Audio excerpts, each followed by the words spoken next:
Oi, gente. Eu tô vindo aqui hoje para abordar, né, para trazer consciência, né, em torno da dependência química. Novamente, né, falar dessa doença.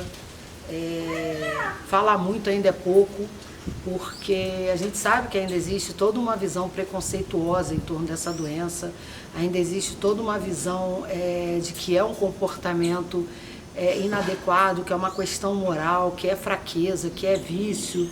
Então, assim, quanto mais a gente falar, quanto mais a gente trouxer consciência, mais a gente vai poder caminhar no sentido contrário de deixar que esse adoecimento venha a destruir tantas famílias e tantos sujeitos que são portadores dessa doença. Eu queria que vocês entendessem que ninguém chega numa dependência química porque quer. Ninguém desenvolve essa doença porque escolheu viver desse jeito.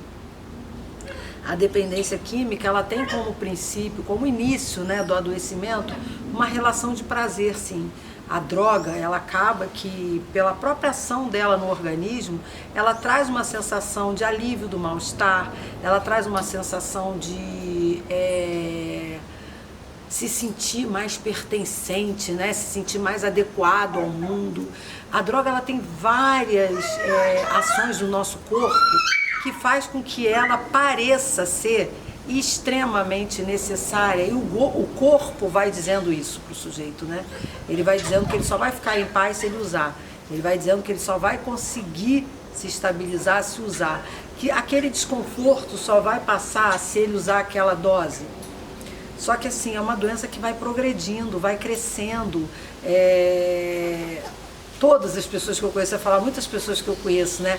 Mas todos os meus pacientes, todas as pessoas que passaram pela clínica, começaram o uso com a certeza de que estavam no controle, com a certeza de que controlavam o uso, que controlava a progressão da doença.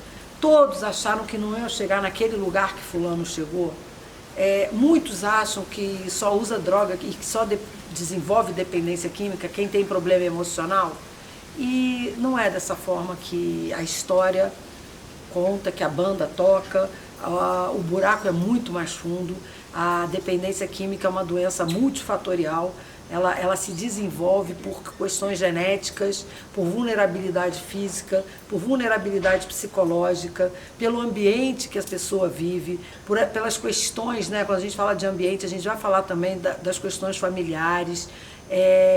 Então, assim, eu queria que a gente visse agora a cena de uma novela. Essa novela passou, eu acho que quando eu estava fazendo faculdade ainda, ou quando eu estava, já tem algum tempo, né? E foi uma das primeiras novelas que, assim, eu sou muito grata a esses autores, né? Que aproveitam esse espaço, né? Que é um espaço que entra dentro de tantas casas, que é a questão da novela, do entretenimento, e principalmente as novelas das 8, né? Porque aquilo impacta dentro de casa, da casa da gente, né? E essa novela da Glória Pérez, ela traz essa questão da dependência química, com a atriz a Débora Falabella, e assim, foi uma das novelas que mais fez com que a gente pudesse pensar na dependência química e como que isso faz com que pessoas busquem tratamento, com que as pessoas entendam, vejam a doença de forma clara, né? E busquem um tratamento, entendam que não é uma questão de caráter, que não é uma questão de falta de força de vontade, que aquele sujeito não está fazendo isso para implicar com pai e mãe, que o sujeito não está fazendo isso porque não quer mudar, não quer ser responsável, não quer trabalhar. Eu escuto isso tudo dos familiares. Eu só me escuto os familiares escutarem o seu dependente químico para entender o que é a dor de uma abstinência, o que é o desespero de prometer para si mesmo que não vai mais usar e não conseguir. E assim, um dos sentimentos ou dos momentos que mais levam o dependente para a ruína, para a dor e para o pedido de ajuda é a vergonha. É a vergonha de se perceber não dando conta. É a vergonha de perceber aonde a perda de controle está levando. E a vergonha não é do pai, a vergonha não é da mãe, a vergonha é dele mesmo. É de se perceber totalmente impotente perante essa doença e perante as escolhas que levam ele a fazer. Essa cena é muito marcante. Olha a cena e vê.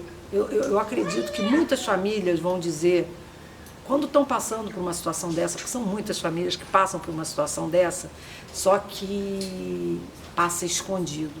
As pessoas escondem o problema, sem entender que revelar o problema é o caminho para a transformação, é o caminho para se pedir ajuda, porque no momento em que eu revelo o problema, eu aceito que existe uma doença e eu aceito que eu perdi o controle e eu aceito que eu sou impotente perante o adoecimento do meu familiar, do meu adoecimento.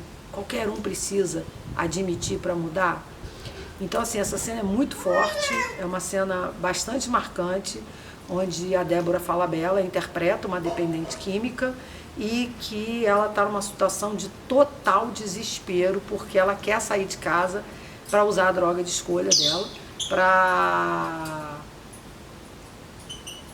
reduzir aquela sensação de abstinência, para passar, né, a sensação de desconforto que a abstinência traz.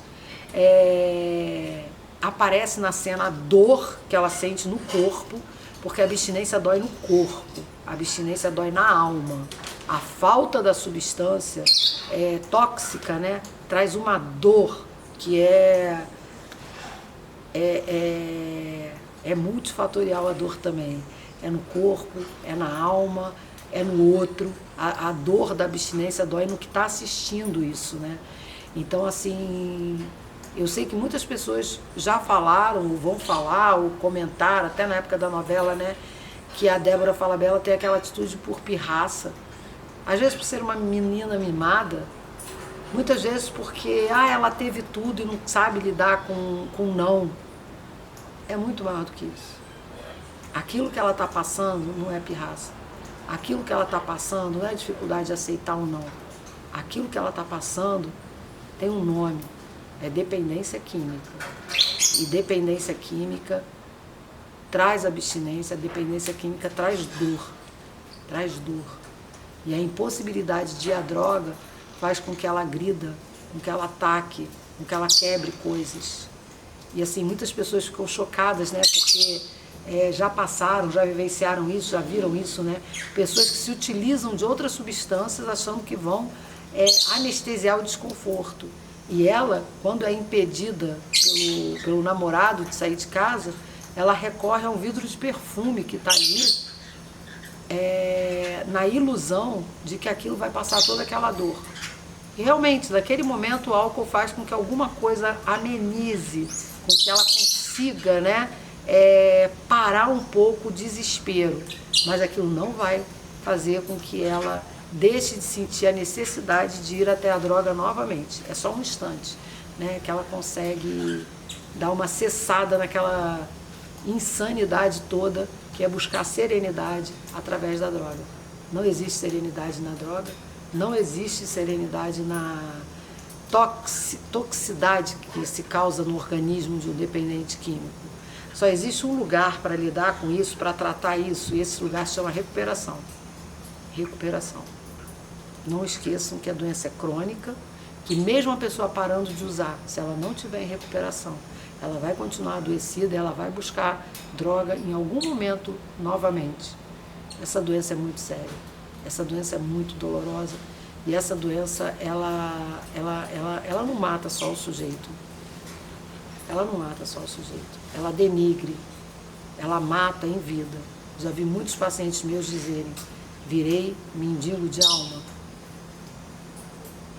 Pensa nisso, vê esse vídeo e, se você achar que é importante, curte e compartilha, porque tem muita gente precisando dessa informação, tem muito familiar precisando entender o que está acontecendo na casa dele e tem muito dependente precisando que se fale disso, para ele poder se acolher mais e parar de se maltratar tanto.